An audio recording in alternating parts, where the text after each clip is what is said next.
and productivity. So we would like to contextualize the efficiency with international business. And in these slides and this discussion, we would like to discuss some indicator used for international comparison of efficiency. So first we would like focus on understanding the globalization, some indicators of globalization and indicators of resource use efficiency used in the context of international business. And resource use efficiency in Indian agriculture, some empirical evidence as well from Indian agriculture sector. So first we would like to define the globalization. Globalization refers to the process of increasing interconnectedness and interdependence among countries. This is among countries rather than 2 or 3 countries. This is a large scale process. With large number of countries,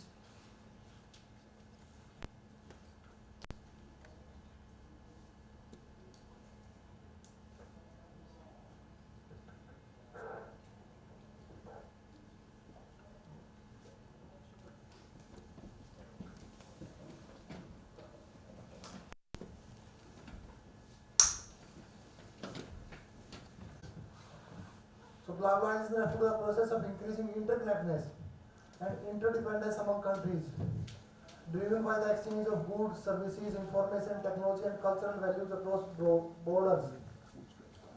So globalization may have different types.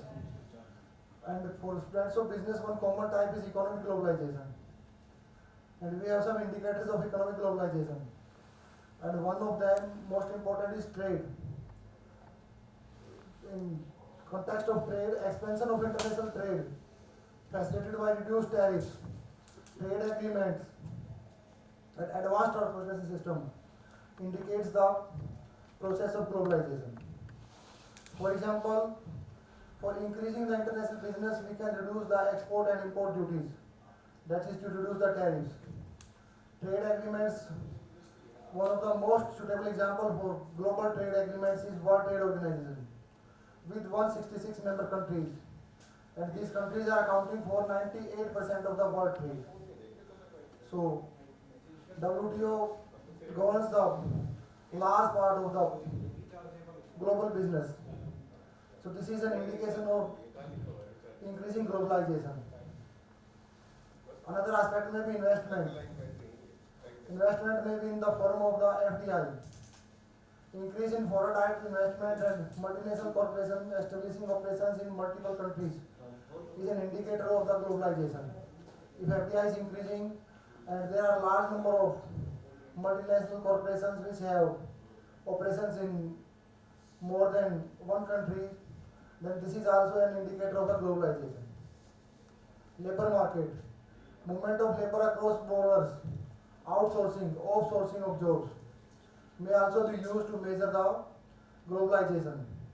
Offshoring of job means we are offering the job out of country. Outsourcing means we are offering the job out of company. It may be within country. But if we are offering the jobs out of country, then it is known as offshoring of jobs. And another indicators of globalization, global value chains, integration of production process across different countries. One part of a product is made in one country and another part, and in one stage processing in one country and another stage processing in another country. That is the rising global value chain. This is also an indicators of the globalization and economic indicators of the globalization.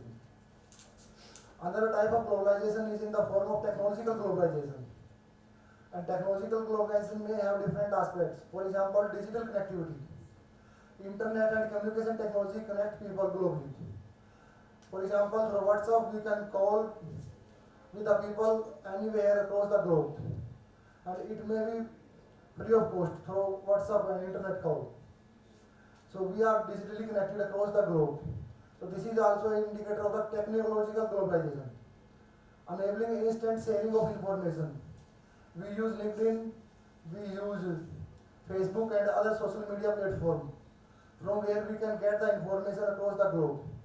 In LinkedIn account, participant may be from any country And when we are sharing the information, they are instantly getting this information, which is not feasible at so promptly in lack of the digital connectivity. So digital connectivity also provides some aspects of the globalization. Innovation separate, tech transfer of technology. Here I would like to differentiate between invention and innovation. Invention is a totally new idea, but innovation is the implementation of that idea. If any country, any company has a new knowledge, new research, then another farms, another countries may also adopt it. So this is the innovation. So innovation is separating at a faster rate. For example, China, South Korea, India are some major hubs for innovation. Another aspect may be cultural globalization. It may be in the form of cultural exchange that may take place in the form of diffusion of the cultural elements like food, fashion, movies, languages. In today's world, people like movies not from a country but movies from the another country as well. And so these movies they understand the culture of one another. People like food, and there are so many shops within India, so many hotels which may offer Chinese food. So this is one form of cultural exchange. People in India may eat Chinese food, and people in India may like fashion like developed countries and other countries like USA. Which type of dress is preferred in USA, and people visiting USA may like such type of dress in India as well. That is, some fashion may be common across the countries. This is a cultural exchange. Homogenization. Global brands and media sometimes lead to uniformity in consumer preference. Some type of cars are preferred not only in US but same is available in India as well. So this is one type of homogenization of consumer preference and lifestyle. In India also lifestyle is changing, and there is a large impact of the lifestyle of the developed countries. So this is one indicator and one indication of the homogenization. Another may be in the form of hybridization, fusion of global and local cultures, creating new cultural expressions. We take some aspect from one culture, some aspect from other culture, and some aspect from third culture. This may be hybridization of culture. There is no original culture. There may be a mix of culture as well. That is hybridization of the culture. So this is an aspect of the cultural globalization which is taking place across the globe. We have another type of globalization, that is political globalization. Political globalization may be in the form of international corporations. Formation of global institutions like World Bank, International Monetary Funds are indicators of the international cooperation. United Nations, which include General Assemblies, International Court of Justice, United Nations Sustainable Development Goals are accepted across the world, and these are provided by United Nations. And United Nations is organization, is a multi-country organization, global organization. So this is the form of an example of the international corporation which is taking place. United Nations development programs to address shared challenges like climate change. For climate change, there is a need for international cooperation. This is the issue of not one country, but this is the issue across the globe. And there is required solution of such problems, international cooperation is required. And there may be conflict as well. And there may be health issues. For example, in national context, in India people claim Punjab people for pollution in Delhi. At international levels, developed countries put blame on developing countries for pollution in their countries. This air comes from this country. Air can cross boundaries without considering the political boundaries. Political boundaries are in maps, but nature does not consider such maps. So the problem of the natural calamity is there is need for international cooperation. Policy influence. Influence of global norms and treaties on national policies. For example, adoption of liberalization, privatization, globalization policies. In India, we adopted the LPG policy in 1991, and this was much more due to international organization, International Monetary Fund. We need finance from the International Monetary Fund, and International Monetary Fund guide us. We can provide you fund, but you have to adopt these policies in your country so that you can get development.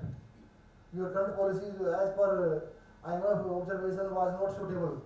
So they provided funding, but also some policies so that India can grow faster. So this was the influence of the international organization. That is also an example of the rising globalization. So we are living in a global world. Environmental globalization may be another form. For example, shared challenges of the climate change.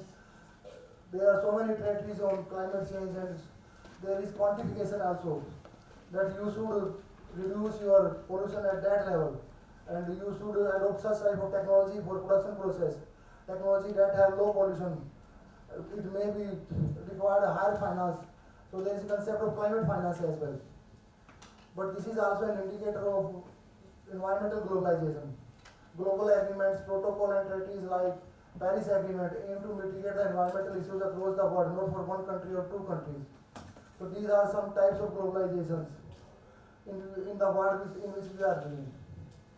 Some indicators of globalization, how to measure the globalization. As our course is focused on measurement, some quantitative measurements.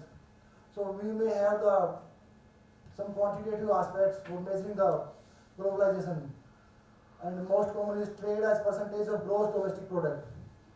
If the ratio of a country's total trade, export plus import, to its gross domestic product is increasing, then we can say that internationalization is increasing.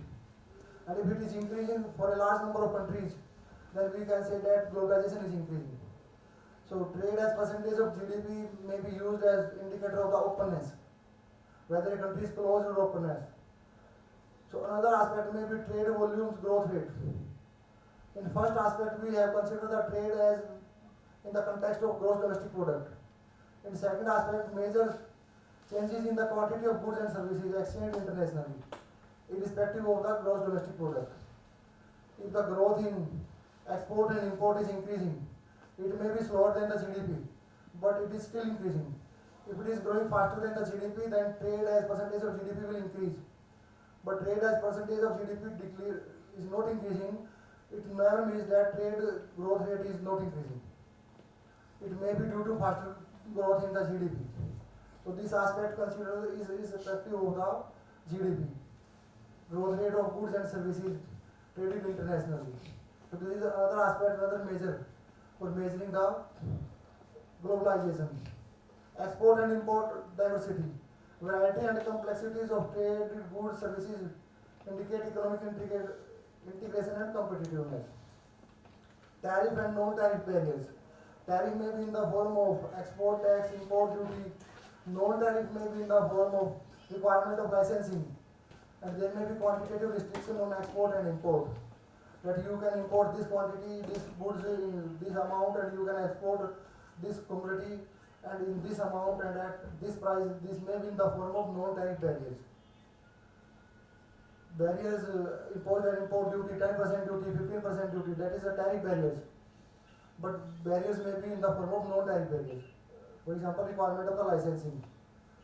And totally ban on export or totally ban on import, irrespective of the import or export duty.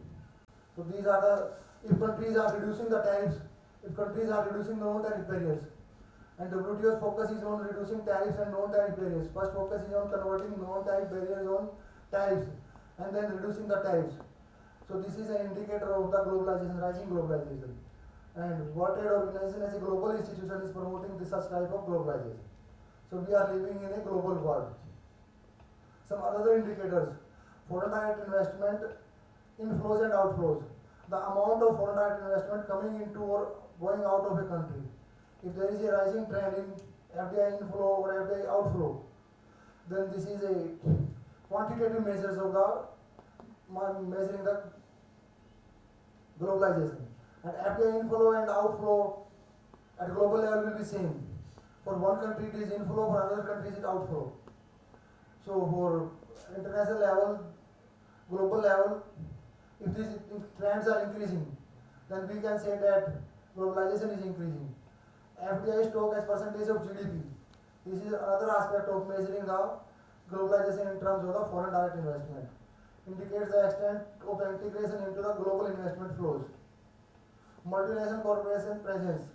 If in some countries there are presence of multinational corporations, then we can say this country is more open rather than a closed economy. Today world is open economy world. Global value chain indicators. Participation in global value chains. If in a country production process is taking place in different countries. We are manufacturing the cars in India, but some step of processing is out of India. Then we can say that this is a participation in global value chains for the same product.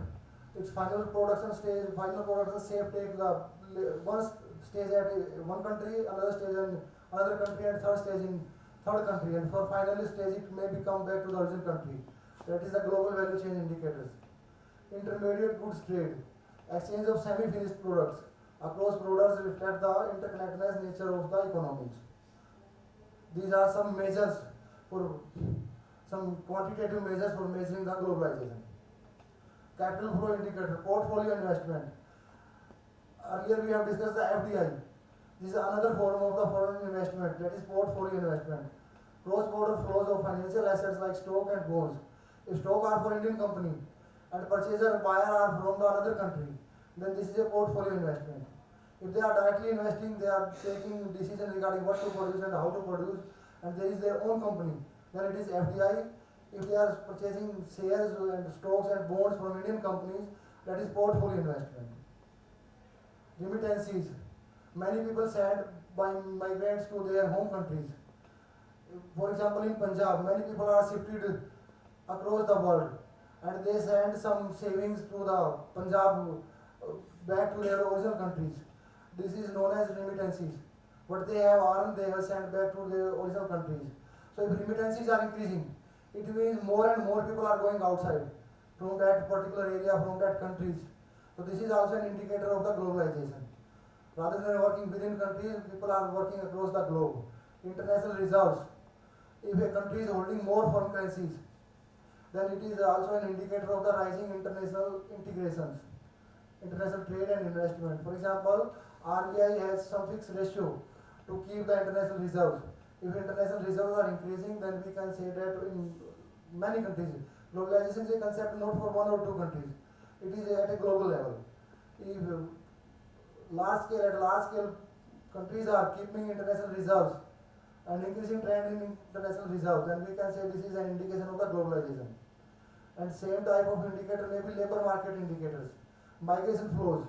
If more people are migrated, for example, there is recent change in the migration policies and people are worried whether the migration from India to US will be same or it will change with regime safety in the USA. So this is if they facilitate the migration, then we can say globalization is increasing. If they restrict the migration, then we can say that globalization is reducing. Remittances to GDP ratio. Remittances, we have already explained, the earnings sent back to the migrant people, and we can measure them as a GDP ratio. And this ratio is increasing, then we can say that labor migration is increasing because more people are outside the country and they are sending more money, and then we compare that with GDP. So this is a quantitative measures to measure the labor market globalization. Technological and digital connectivity indicators. Internet and communication technology usage. Adoption of rates of digital tools for commerce and communications. There now in India is well established concept of e-commerce. Through e-commerce we can trade across the globe. So this is also an indicator of the share of e-commerce in total trade.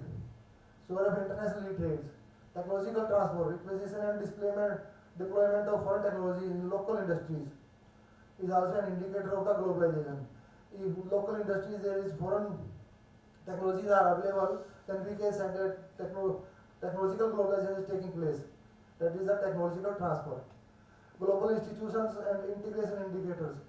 Membership in global trade organization.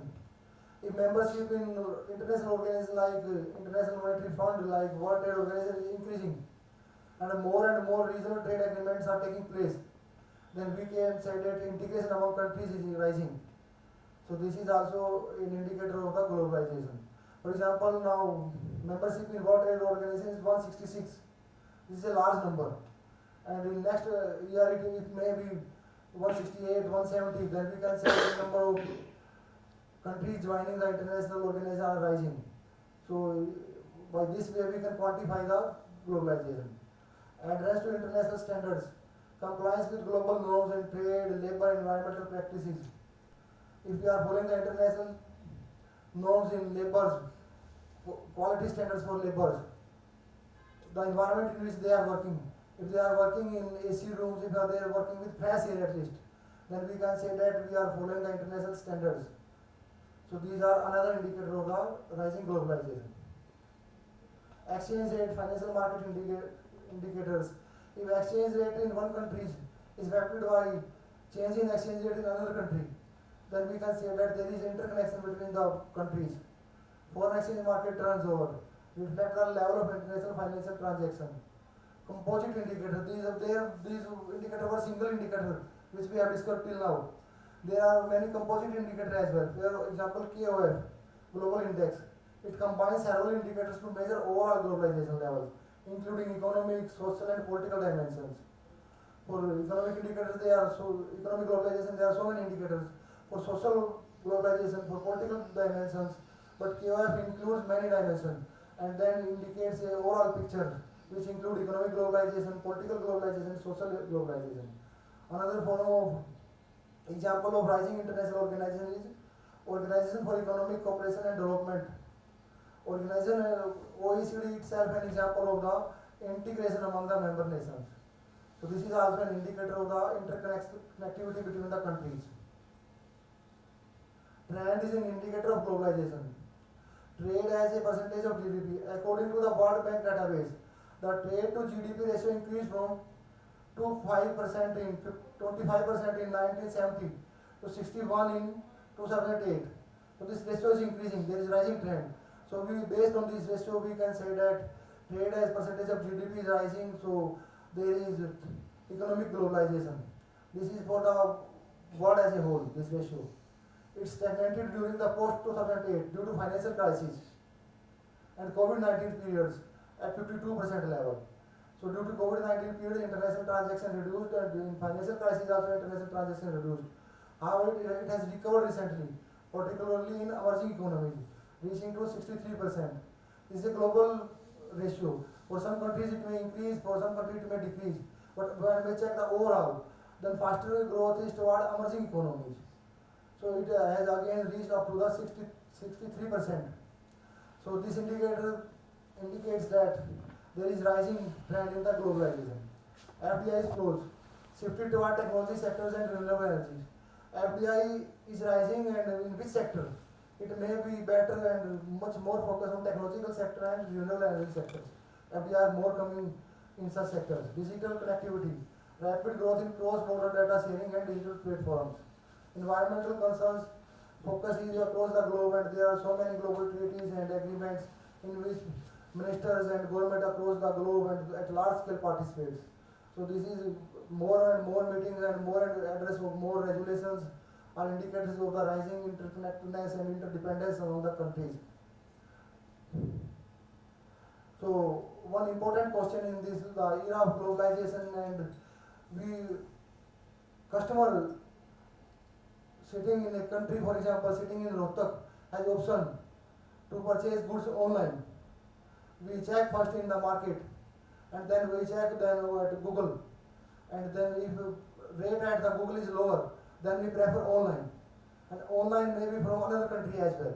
It may take 2-3 days more, but if quality is better and price is same, or quality is same and price is low, then we prefer to purchase from internationally rather than domestic market. So this we have claimed that in our countries goods are produced with better efficiency, with better productivity, and in the highest better way. But if these are available in the international market, then we would not like to purchase from the national market, because customers have the concerns for quality and concerns for the prices as well.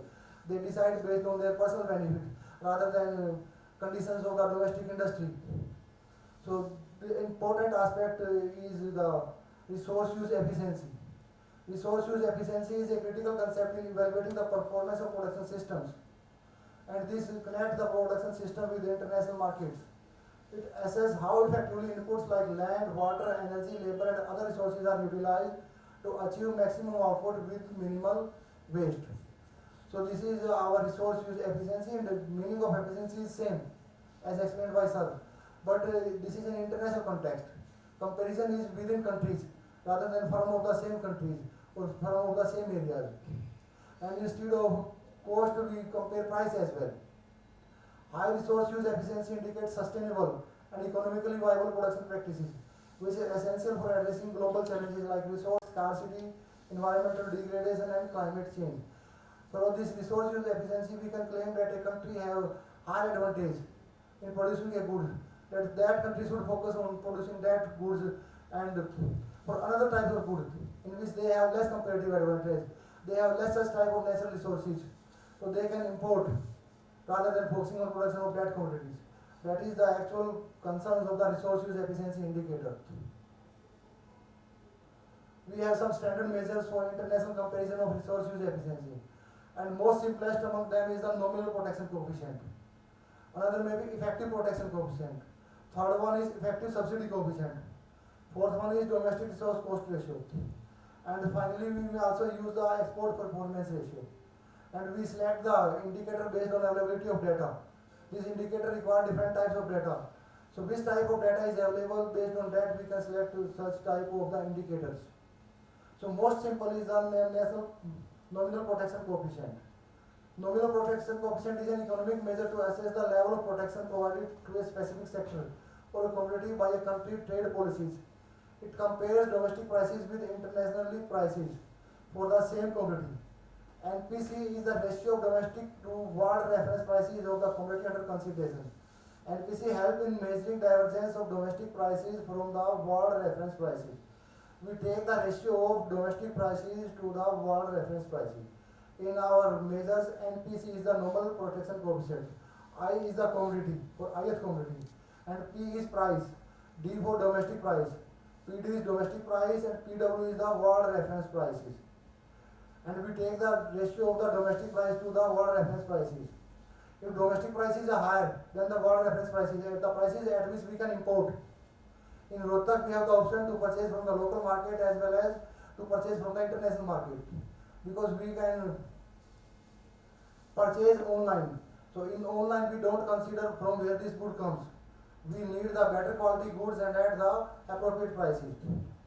So if the domestic goods of the same quality and same commodity is prices is higher, then we may prefer as a customer to the international goods. So if this ratio is more than one, more than unity, it means there is a protection for the domestic industry. If this ratio is less than unity, it means domestic industry have some negative protection. So nominal protection coefficient of a commodity is the ratio of domestic price to the world reference prices, and this gives a simple indicator of the efficiency.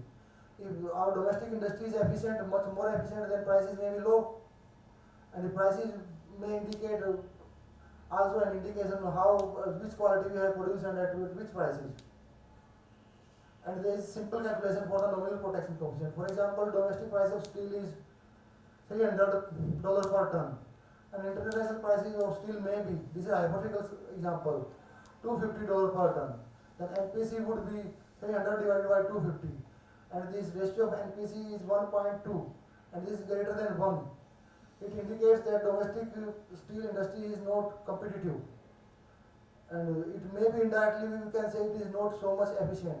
A simple calculation. There are so many limitations with the NPC. We will discuss in next slide. But a simple indication is that the same goods and same quality goods are available in international market at low prices. So this is the calculation. So much simple calculation. We have just compared the prices of two commodities, and based on this we can claim that our industry is competitive or not competitive. Domestic companies of steel are, if this is the situation, then it indicates that domestic steel are protected. If we open the trade, then Indian customer or domestic customer will prefer to purchase from the international market. If we ban that import, then customer has no option. They are forced to purchase from the domestic market. But globalization is rising day by day, and countries have the global pressures not to unnecessarily impose tariffs and no tariff barriers on the trade for increasing the customer welfare. Customer welfare is also a concern for international organizations. So this is the situation, then we can say that domestic industry is protected by 20%. If international trade is open, then prices will come down. Commodity will be available from the international market. So this is an indicator of the indirect indicator of the efficiency as well. Next, we have interpretation of NPC value.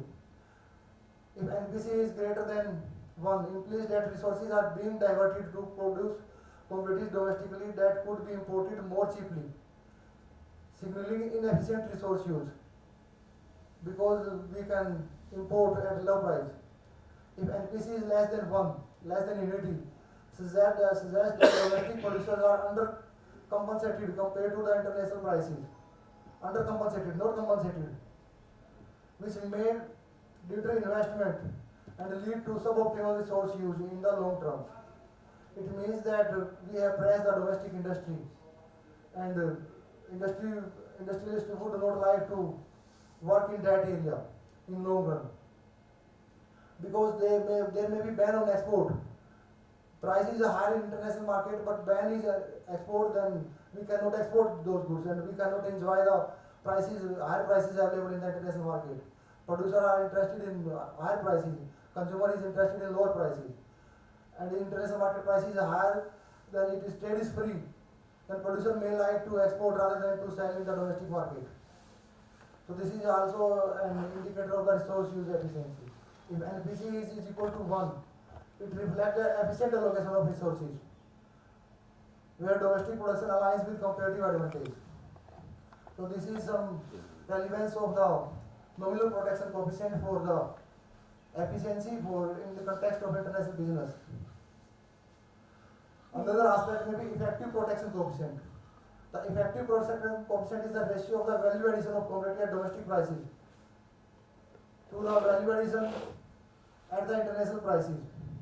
In this aspect, this is a improved version of the NPC. We consider the tradable input and non-tradable input. The effective protection coefficient is the ratio of value addition of a commodity as domestic prices, that is the domestic prices of a commodity minus the domestic value of all tradable inputs required to produce a unit of that commodity to the value addition at world reference prices, that is broader price equivalent minus the value of all tradable inputs at the broader prices adjusted for transport, handling and marketing expenses. EPC is an improvement over the NPC to the extent that it takes care of the distortion in domestic prices of tradable inputs. It means that higher prices in domestic market to be higher prices of the input. Our industry is efficient, but input from where they get the prices may be higher due to tax system, and input prices may be lower due to subsidies. So this aspect is considered by the effective protection coefficient. Industry productivity is full, but prices are higher due to there are tax system on inputs. And in international market, same input is available at the low prices, but industry are banned to purchase from the international market.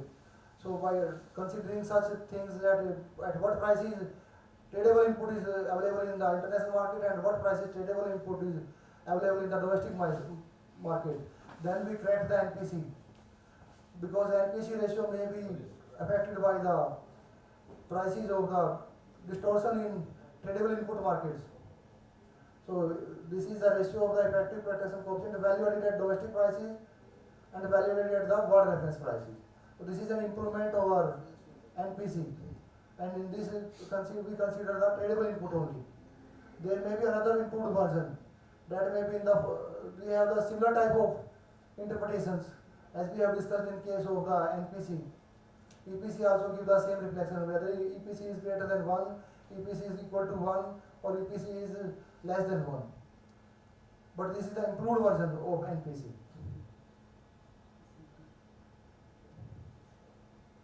Another aspect may be effective subsidy coefficient. In EPC we have considered only tradable input, but in effective subsidy coefficient we consider non-tradable input as well. Effective subsidy coefficient is an improvement over EPC, further improvement over NPC as well as improvement over EPC, as it corrects the later by adjusting it for subsidies and non-tradable inputs in domestic economy. It is defined as the ratio of value added at the domestic prices adjusted for the net subsidy minus tax on all inputs to the value added at the broader prices. In previous indicator we have discussed only tradable inputs, but there may be taxes and subsidies for non-tradable inputs as well. So this effective subsidy coefficient correct the NPC and correct the EPC for non-tradable inputs also. It consider whether input may be low prices due to subsidy. For example, in India, government claimed that fertilizer is at subsidized rate, and recently government of India announced that they have increased the fertilizer subsidy. They claim that Indian farmers are getting subsidized fertilizers, so they may sell at lower prices to domestic producer at the due to lack of internationally prices for input.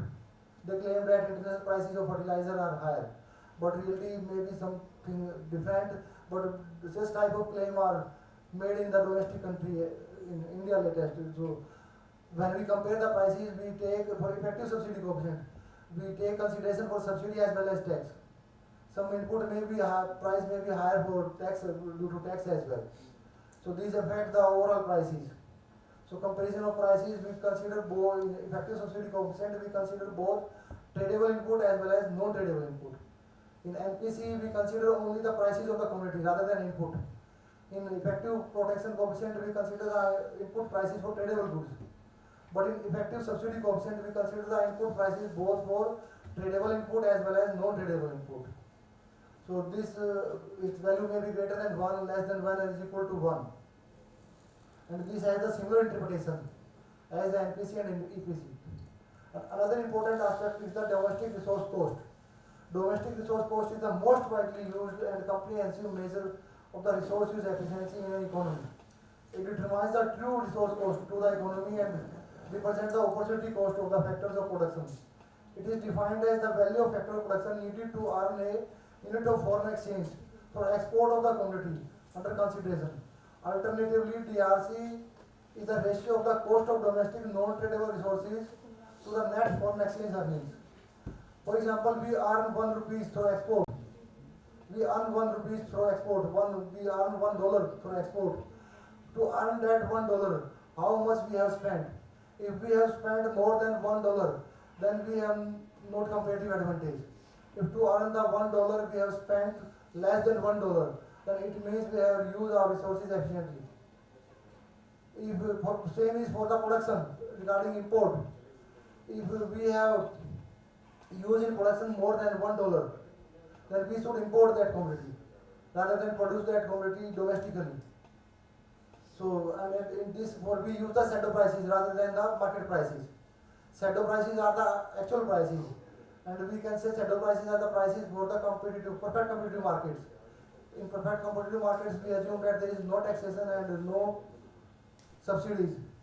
For calculating the shadow prices, we adjust the market prices for taxes and subsidies, and we compare whether we should invest within countries or we should import that commodity. If there is a cost less than the $1, the indication is that we should produce within country. If cost of earning $1 is greater than input of $1, then we should not export that commodity. This is the indication of the domestic resource cost. And we have already discussed the interpretation of the DRC value. DRC value may be less than 1, greater than 1, and equal to 1. If the DRC is greater than 1, then suggests that inefficiency in resources use. And DRC value less than 1 suggests efficiency in use of the domestic resources. If DRC is equal to 1, it means that domestic resource cost equal the foreign exchange value added, reflecting marginal efficiency. So these are some indicators used for measuring the efficiency in context of international business. And now I would like to discuss some empirical evidence, empirical estimates regarding Indian agriculture. At NPC we have nominal protection coefficient, EPC effective protection coefficient, and EASC effective subsidy coefficient. And this is for wheat, and this data is for actual empirical data rather than hypothesized data for 1994, 1995, 96, 97, 98, 99 up to 2002. And for sometimes this value is greater than 1, and sometimes this value is greater than 1. And values of NPC, EPC and EPC are almost same. They are representing the similar trends. So we can say that in terms of NPC, EPC and ESC, we are at par with global standards. Because sometimes this value is less than 1 and sometimes it is overall it is nearby 1. regarding the wheat, and the situation change with change in technology and change in prices. But this indication is from 1994 to 2002, and this give a rough estimation of the resource use efficiency. Next we have estimates for the rice, and in case of rice, most of these values are less than 1, and this give indicators that India is a good exporter, global player in the rice export, and this also result also suggests the same things, that international market rice prices are higher than Indian market. That is why this ratio is less than 1, and this estimate give an indication that India has comparative advantage and resource use efficiency in production of rice. There may be many other aspects as well regarding environmental degradation and more use of water and land, but this indicator gives reflection that India has comparative advantage, India has efficiency in production of rice. Next is regarding maize, and in this context also our indicators are less than 1, and this also indicates that India has comparative advantage and in the production of maize.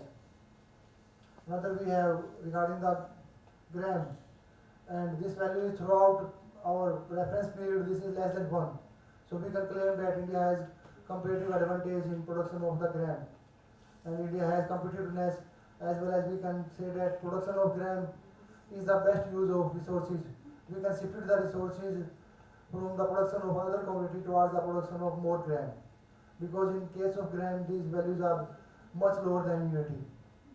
In case of wheat these values were nearby unity, but in case of gram these values are much below the unity. So we can claim that India has much better comparative advantage in production of gram rather than in production of wheat. But wheat has different type of requirement and gram has different type of requirement. For final decision we consider other aspects as well. We have estimate for tur, and these all values are less than 1, and it matches with the policy of Government of India as well, that shift resources, start production of the other type of commodity rather than wheat and rice, start production of gram and tur. And this our indicators also support that policy decision. And such policy decision, for making the correct policy decision, we need such type of estimations. Next we have estimation for mustard. And mustard, I also personally also recommend for production of mustard in Haryana as well, whether we have adopted the pattern of rice and wheat. Mustard may be a solution for land degradation, and mustard has a better market, and recently mustard prices have increased sufficiently, and there is a much more trend, and government minimum spot prices have also increased, and there is a good scope for producing mustard rather than wheat. And our indicator also, these are less than unity, less than 1. In case of wheat these are above and below 1, but in case of mustard these are mostly less than 1. So this gives a reflection that we should shift resources from wheat to mustard. So in mustard resources can be more efficiently utilized. Similar cases for sugarcane. Most of indicators are above unity. So this gives a reflection that resources may be shifted to other crops. We have estimates for cotton, and for cotton most of indicators are less than unity. These give indication that we should focus more on cotton production. This is the combined pictures, average picture for the period under reference. And when we take the average, in case of gram it is less than unity, and gram is first in our list. It means resources from sugar may be shifted towards gram, tur, jawar, maize. So this is the indication for resource allocation. Next we have similar type of consideration regarding domestic resource cost ratios. We have estimates for cotton, maize, wheat, and for most of commodities, and even all commodities under our analysis, wheat, guar, sugar, rice, mustard, tur, gram, value is less than 1. So it gives another type of indication that we should produce gram domestically, we should produce mustard domestically, we should produce rice domestically instead of import. Because if we import, then $1 will goes out of the country, and if we produce, we can produce by using the resources less than the $1, and that $1 will be resources, for example, $0.5. That 0.5 will also within the country. It is not going beyond the country. And if we are importing, we are using more than $1, If you are producing within the country, then it may be $0.5, $0.6, $0.7, and $0.9. We have the dollar within country, and we have used less than dollar. If we are importing, then we are using more money, and dollar is going out of the country. So these are some indications regarding agriculture commodities, how to resource allocation. So see, this give a reflection that gram minimum spot price should be higher. Instead of there should be much more increased percentages. If we are increasing the minimum spot prices, then much it should not be a similar percentage. We cannot claim that government has price increase for 5% for all commodities. If government is interested in increasing prices MSP by 5%, then for gram it should be 7%. For tour it should be 6%. For mustard it should be 8%. This indication is, this decision making is available from our DRC analysis. And for wheat we may think increase, but comparatively less in comparison of gram and mustard. So such analysis give input for policy decision making. And a similar type of decision making government of India is presently following. So this type of analysis help us in resource allocation. Next we have combined figures for nominal protection crops and average figures for sugar, urad, tur, wheat, gram, rice, moong, groundnut, maize, mustard and cotton. And we can estimate these measures in context of importable hypothesis as well as in context of exportable hypothesis. And we can see that if we are importing a commodity, then import price is different. And if we are exporting a commodity, then export price is different. A layman can think the import and export price will be same. But for the same commodity we are exporter, and for the same commodity we are importer. And export, in case of export price is different, and in case of import price is different. So we can estimate this measure in context of in the importable hypothesis as well as in context of the exportable hypothesis. In case of importable hypothesis, we can say that import price is the world reference prices. In case of exportable hypothesis, we can say that export price is the world reference prices. And these are some suggested readings for these measures, and these books are freely available at Google as well as in our MD library as well. If anyone is interested in such type of analysis, then detail can be found in these books. And regarding question answer, we will discuss in tutorial sessions. If there is any particular answer question, you may ask at this stage as well. So now I think from my side it is over.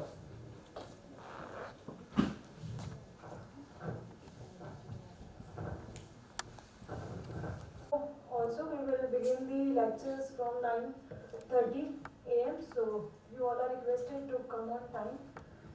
Thank you so much, everyone.